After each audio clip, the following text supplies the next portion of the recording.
ഇവിടെ പ്രതിഷേധിക്കുന്നത്. ഇവിടെ ഇരിക്കട്ടെ, മഴയാർന്നാലും വെയിലാർന്നാലും ഇവിടെ ഇരിക്കട്ടെ. എന്റെ പിള്ളേര് എന്റെ കൊച്ചിന്റെ അപ്പനെ കൊണ്ടുവരാൻ പറ. ഞാൻ ഇവിടെ നിന്ന് മാറാം. ഞങ്ങൾ ഇവിടെ ഇരിക്കാൻ പോണം. എന്റെ പിള്ളേർ ഇവിടെ ഇരുന്ന് ചാവട്ടെ. ഞങ്ങളെല്ലാരും ഇവിടെ ഇരുന്ന് ചാവും. എന്റെ കൊച്ചിന്റെ പപ്പേനെ കൊണ്ടുവരാൻ പറ. മഴയാർന്നാലും വെയിലാർന്നാലും ഞങ്ങൾ ഇവിടെ ഇരുന്ന് കൊള്ളും. എന്റെ കൊച്ചിന്റെ പപ്പാനെ കൊണ്ടുവരാൻ പറ. എന്റെ ഭർത്താവ് എവിടെ? എന്റെ ശീഞ്ചേട്ട എവിടെ? ഇവരെനിക്ക് തിരക്കി തരുമെന്ന് പറഞ്ഞാണ് എന്നെ വീട്ടിൽ പറഞ്ഞുവിട്ടെ. ഇവരെനിക്ക് തിരക്കി തരുമെന്ന് പറഞ്ഞിട്ടാണ് എന്നെ വീട്ടിൽ പറഞ്ഞുവിട്ടെ. എവിടെ എന്റെ ഭർത്താവ്? ഇവിടെ 8 ദിവസമായി. ഇവരെന്നെ തിരക്കി തരുമെന്ന് പറഞ്ഞിട്ടാണ് എന്നെ വീട്ടിൽ പറഞ്ഞുവിട്ടെ. എനിക്ക് എന്റെ ഭർത്താവിനെ ഇവിടെ കൊടുത്തരുമെന്ന് പറഞ്ഞിട്ടാണ് എന്നെ വീട്ടിൽ പറഞ്ഞുവിട്ടെ. എവിടെ എന്റെ ഭർത്താവ്? എവിടെ എന്റെ ഭർത്താവ്? എവിടെ? ഞാൻ ഇവിടെ അനങ്ങൂല.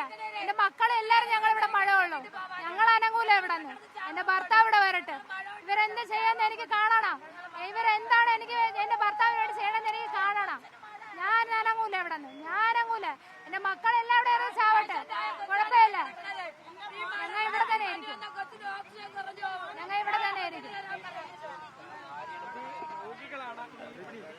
ഇവിടെ ഇരിക്കുന്ന അവരുടെ ഈ മഴയത്തടക്കമുള്ള ഒരു പ്രതിഷേധം തന്നെയാണ് ഇവർ നടത്തിക്കൊണ്ടിരിക്കുന്നത്. 8 ദിവസം മുമ്പാണ് ഷിജിൻ ഇത്തരത്തിൽ മത്സ്യബന്ധനത്തിനായി കടലിൽ പോയതിനു ശേഷം നേരത്തെ കാര്യക്ഷമമായ രീതിയിലുള്ള പ്രവർത്തനങ്ങളൊന്നും തന്നെ ഇതുമായി ബന്ധപ്പെട്ട കോസ്റ്റ് ഗാർഡോ പോലീസോ സർക്കാരോ നടത്തിയില്ല എന്ന് ആരോപിച്ചാണ് വലിയ രീതിയിലുള്ള പ്രതിഷേധം ഇപ്പോൾ ഇവർ നടത്തിക്കൊണ്ടിരിക്കുന്നത്.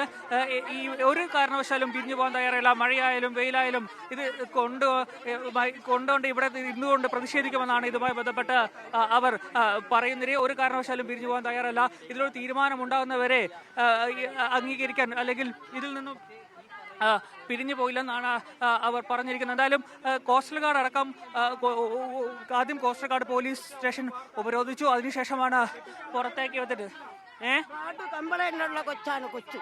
ഈ കൊച്ചു വാർഡ് കംപ്ലൈന്റ് ഇന്ന നാളെ ഇരിക്കുന്ന ഓപ്പറേഷന് ബാൾവില്ല. ബാൾവ് കംപ്ലൈന്റ് ആണ്. ബാൾവിൽ രക്തവോട്ട ഇല്ല. ആ കൊച്ചാണ് ഇതാണ്ട് മലയത്ത് കിടക്കുന്നത്. മലയത്ത്. അത് കേൾക്കണം അപ്പായോ. അപ്പയോടെ മീൻ പിടിക്കാൻ പോയ എൻ്റെ അപ്പ ഇതുവരെ വന്നില്ലല്ലോ. ഇതുവരെ എന്തൊരു മറുപടി ഞങ്ങൾ കൊടുക്കാം.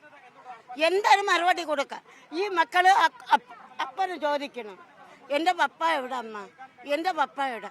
ഞങ്ങൾ എന്തൊരു മറുപടി കൊടുക്കാം. ഇന്ന് 8 ദിവസമായിട്ട് ഇവരൊന്നും കണ്ടെത്തിയില്ലല്ലോ. ഇവരൊന്നും നടപടി എടുത്തിട്ടില്ലല്ലോ. ഞങ്ങൾ എന്തൊരു ചെയ്യാം? ഈ 8 ദിവസം കൊണ്ട് ഞങ്ങൾ വീട്ടിൽ ഇരുന്നു. ഞങ്ങൾക്ക് ഇനി വീട്ടിൽ ഇരിക്കാൻ പറ്റൂല. ഒന്നിനും ഇവിടെ വണ്ടി കാറ് വരണേ, ഞങ്ങളെ കയറി ഇറങ്ങി ഞങ്ങളെ കൂടെ കൊണ്ടുപോകും. ഇത് തന്നെ വഴി, വേറെ ഒന്നുമില്ല. ഞങ്ങളെ വണ്ടി വന്നാൽ കാറ് വന്നാൽ എത്ര മഴ പെയ്താലും ആ കൊച്ചിന് മഴ കൊണ്ടുവിടാം. കാർഡ് കംപ്ലൈൻ്റ് ഉള്ള കൊച്ചാണ്. ബാൾബിലി അതിന് ദൂരം കിടക്കുന്ന അതിന് രക്തവോട്ടമില്ല. അടുത്ത ആഴ്ച ഈ കൊച്ചിന് ഓപ്പറേഷൻ ചെയ്യാൻ വേണം. 1-2 രൂപ ഇല്ല. 7-8 ലക്ഷം രൂപ ആ കൊച്ചിന് വേണം. അത് പറഞ്ഞാണ് എൻ്റെ മോൻ പോയത് പണിക്ക്. കൊച്ചിനെ രക്ഷിക്കാനാണ് പറന്നു പോയത്. എൻ്റെ മോനെ കണ്ടില്ലപ്പാ. എൻ്റെ മോൻ എവിടെയപ്പാ പോയി? എൻ്റെ കൊച്ചിനെത്താ.